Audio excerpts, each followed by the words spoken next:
Hello, Scale Modelers! And this week we have issue 74 of the Build Your Own Star Wars X-Wing. Alright, creating a Starship Fleet A-Wing development, and Starfighter Aces Iden Versio. Alright, now I know that we've been having some issues lately where they tell us that oh, look at that. Typo. Okay, this time it was just a typo. So, obviously, we're talking about a Versio from the Battlefront 2 game. So, there we have for that. Nice little typo. Because with the end, it spells version. Alright. And, little surprise for today, we are not doing any framework or anything with the control board, which, like I ended up stating before, these are all getting recorded in the same, well, try for the same day. So, when you watch issue 73, 74 was recorded in the exact same day. And 75 and 76 should also be recorded in the exact same day. So, yeah, we're not doing anything with the main portion of the X-Wing. But do you know what we are doing? Proton torpedoes! I don't know where exactly in the underbelly of the X-Wing they are going to be putting these, but this is what we're doing. Alrighty, so Proton torpedoes. The parts provided are used to start assembling the rack of Proton torpedoes, one of which was used by Luke Skywalker to destroy the Death Star. Oh, yeah, it did. When completed, the rack fits inside the fuselage below the cockpit. You also have a lead for an external power supply. Alright, and these are our parts. Torpedo rack base, torpedo lower bodies ×4, external power socket and wiring. So there we go. Alright, so assembling the torpedo rack is 5 steps, fitting the socket is 3, which I can't actually plug that into the socket because remember, the control board and or the remote have a problem with them, and I still haven't heard anything yet. So, if you're wondering when issue 73 was actually recorded, it was recorded 9/17/2020, and this is still 9/17/2020, but you're obviously going to be watching it more towards either the end of September or the beginning of October. Which, let's see, today's the 17th, so this weekend, so the end of September, because normally I get these at the beginning of the month of whichever month they happen to ship them out, but with everything, these are now being shipped out closer to the middle of the month, so there we go. Okay, so like I said, this is 3 steps. And that's it. Just a little bit of reading at the end. Alright. So, this is the only reason why, not going to be doing this. So, we're only going to be doing this portion, and not this portion. So, I wish I could do this portion, but seeing as I have no idea if my control board is bad, seeing as nothing worked, and I don't know if you can actually see this, but I'm looking in this picture right here, and up underneath that board, I do not see the those resistors right in here. And it would be in this spot right here where you would be able to see at least one of the two resistors that apparently they put in. So, okay, going to get open, and look at how small this baggie is. So, gonna open up the parts bag,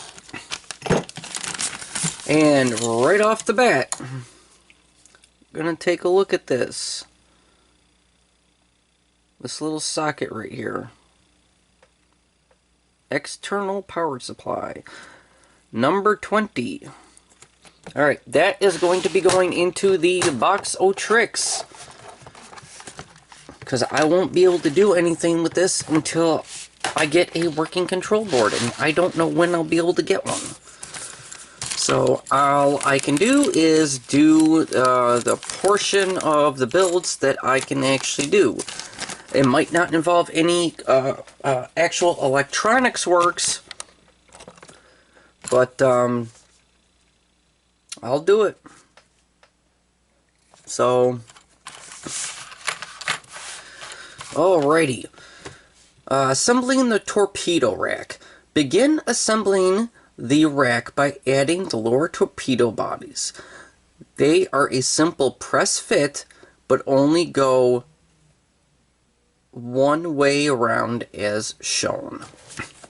Okay, and this is... Okay, so this is definitely going to be a shorter video compared to issue 73, and I know the major reason why that video was an hour and 7 minutes long was partly due to the rambling that had been going on. But you know, when I voice my opinion about something that means a lot, like this build means a lot to me, you know, I put a lot of time into making these videos and putting the sucker together, and I just wish everything had gone just fine. Then I wouldn't have rambled about, oh hey, this and that. Plus, I made my own mistakes in there too, and I had to, you know, you end up seeing me fix my own mistakes. So, step 1. Take the 4 halves of the torpedo bodies and the base of the torpedo rack. Okay, check. Step 2. Examine the torpedo bodies and note that one of the holes nearest the end is round. A. So A and then B. While the other is D-shaped, which is B. So that's what they're showing. So front half, back half, don't know which end is which at the moment. So there we go. Okay, so step 3.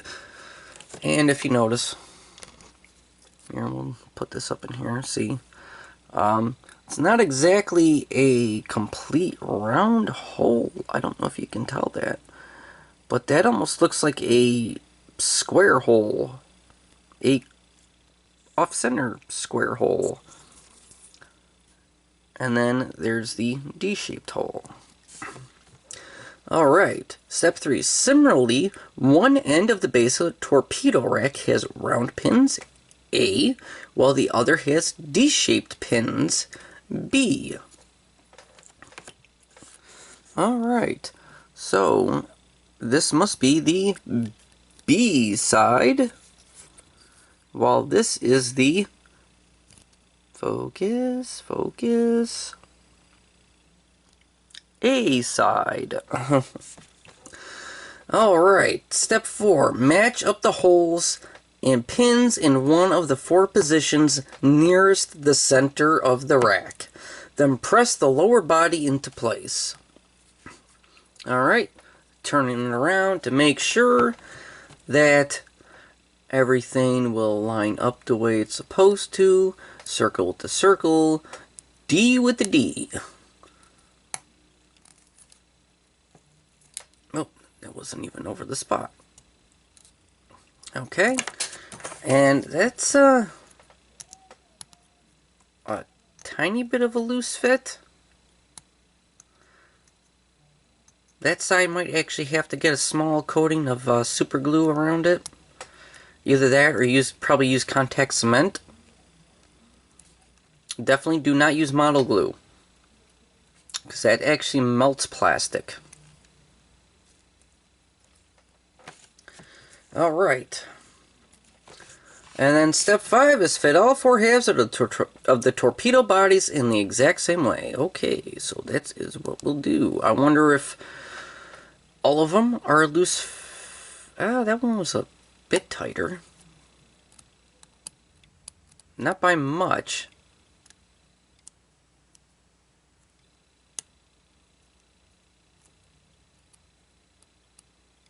Actually, that one would actually be tighter. Alright.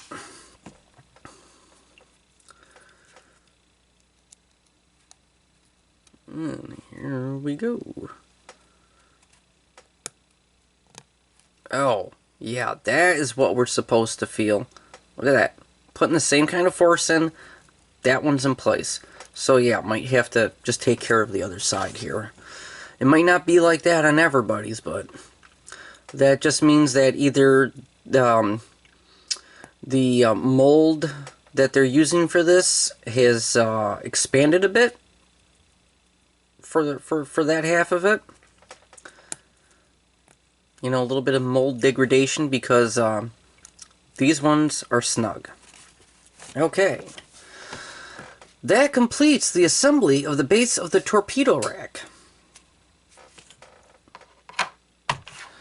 Alright, so, I mean, it would have been a little bit longer had I actually been able to plug this in and put it where I needed to put it. But we'll still go through and we'll read everything, and I'll show you the pictures and all that. I just can't do it without a control board. Alright, so fitting the socket. Plug the socket for the external power supply into the main circuit board inside the X-Wing. Alright, so, step 1. Take the socket and lead provided this time, which is labeled with the number 20. Alright, step 2. Identify the corresponding socket number 20 arrowed, right there, on the circuit board fitted inside the rear fuselage. Step 3. Big picture. Carefully use a pair of tweezers to fit the plug into the socket. As before, it will only go in one way around. And then you have, this completes the assembly for now. The socket will be fitted to the fuselage at a later stage. And right there, it's just sitting up right there. Alright. And then we have this. Right there, you see the Proton torpedoes. Right there. Okay, so Proton torpedoes loaded up by the armorers and stored in a rack at the bottom of the X-Wing's fuselage under the cockpit. The Proton torpedoes cycle around into the firing position on the extreme outer side of the array, lining up with the tube through which they are discharged. Alright, and that is that for this issue. It's very unfortunate that I cannot actually show that. But, you know, it is what it is. Like I said, if I have to do everything for this build except the wiring portion for now, until I can get a new control board and remote, that is what I am going to do. Alright, so coming in issue 75, A-Wing Development, Costume Design, Princess Leia, Rebel General, and then Proton Torpedoes, plus torpedoes and warheads. Alright, so that is what we're going to be looking forward to in issue 75. Looks kind of cool. So far, so good. Alrighty, so until issue 75, or until the next R2. As always, thanks for watching Brian's Builds.